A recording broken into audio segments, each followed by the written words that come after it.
Hey, Miss Baines, third graders. I'm going to be reading a new mentor text. It's called A Bike Like Sergio's. We're going to use this book in our next few days of learning. I think it's next 4 days. We're going to use this as our mentor text. I'll be practicing the work with this book, but you will actually be doing the work with the Giving Tree. And I'm going to read the Giving Tree to you too in another video. You can come back to this book and listen to it as many times as you can. You also have the words in your packet, so you can use this to do your work, and then we're going to use this to practice the work. All right, so this is called A Bike Like Sergio's. It's a really, really good book.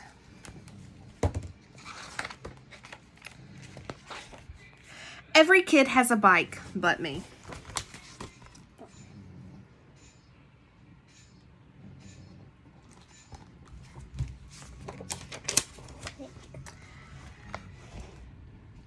Sorry, let me move his camera some. Sergio rides his new one while I run alongside, out of breath. Ask your parents again, Sergio says. Your birthday's coming. Sergio forgets there's a difference between his birthday and mine. I wish, I say, but I know that wishes won't make money appear.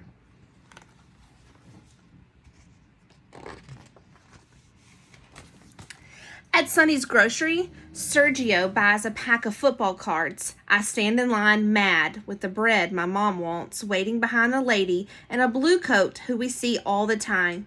She steps up to pay and gathers her bags. In the shuffle, her purse tips. $1 floats to the floor. No one sees it. I scoop up the money fast. She's out the door, but I don't chase her. It's just $1.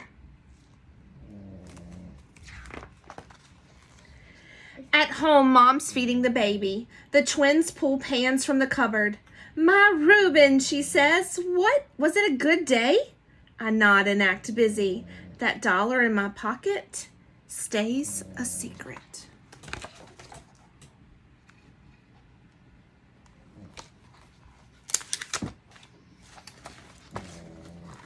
Later, when I'm alone in my room, I fish out the crumbled bill and stare.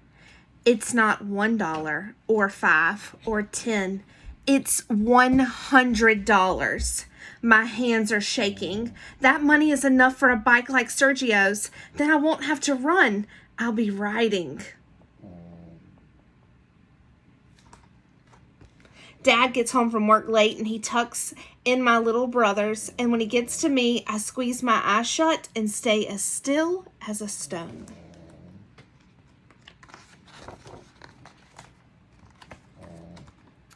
In the morning, the $100 bill is safe in my backpack.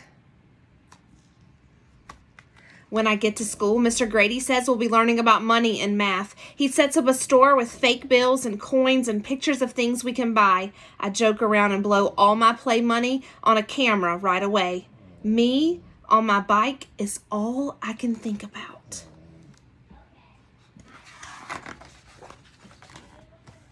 We stop at the bike shop after school. Inside, I walk the rows and find one of Sergio's, but it's silver. Man, you look good on it, Sergio says, and it's true.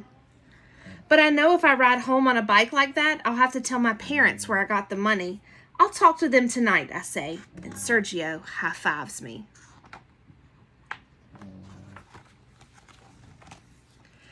At home, Mom is making a grocery list for Saturday. She walks her fingers through the cash in her wallet, and then she crosses things off.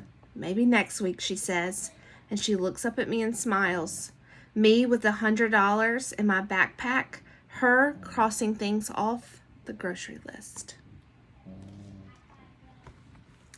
Then she hands me a $5 bill. On your way home tomorrow, could you pick up orange juice at Sonny's?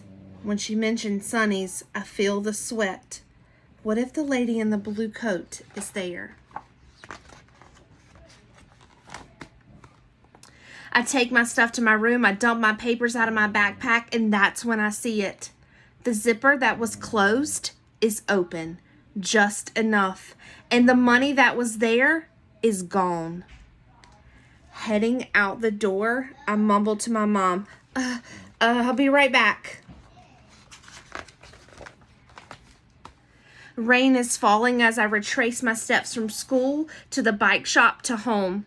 Leaves and money all look the same. Rain and tears feel the same. It's nowhere.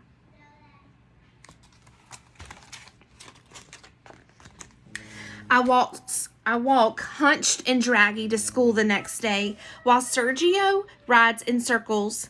My brother built a ramp in the alley, and I went airborne, he says. If you get that bike, you can use it. I don't tell Sergio that I won't be getting a bike at all. The day stretches out. How many nickels are in a dollar? Mr. Grady said. Sorry. Don't mind the dog. Some thunder.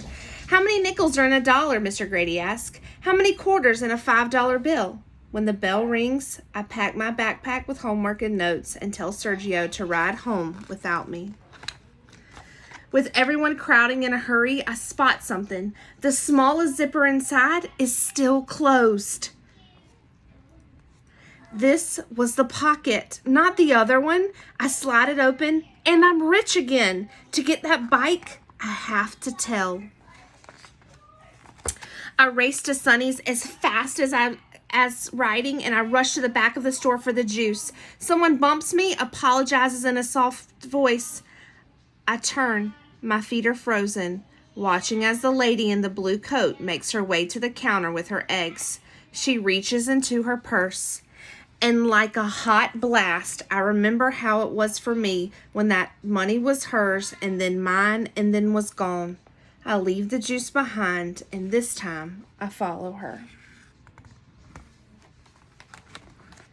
She walks down one street and then another and past the bike shop. My mouth is dry. Excuse me, I say. And she turns, and we are face to face.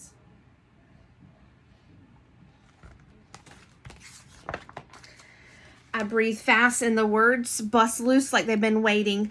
The lady says yes, she lost $100 and has been looking for it since. She tips her head. Why? I uncurl my fist. I found it, I say, holding it out to her, still folded.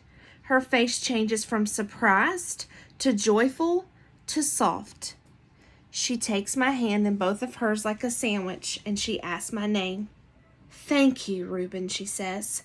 You have blessed me. I'm happy and mixed up and full and empty with what's right and what's gone. At home, everyone is waiting, and the lost and found story is mine to tell. What you did wasn't easy, my dad says, setting his hand on my shoulder, but it was right. My mom pulls me close. We're so proud, she says. In that warm house with my family all around me and my birthday almost here, I'm proud too. The end. So I have a lot of other things we can do with this book, and I hope we get back to class so I can reread it, because there's a lot of questions I want to ask you while you're reading that book. But can't do that right now. It's because I can't hear you talking back to me, which is a problem. But anyways, I hope you enjoyed the book. It's called A Bike Like Sergio's. Again, if you want to listen to it a couple times, it's there for you. Bye, guys.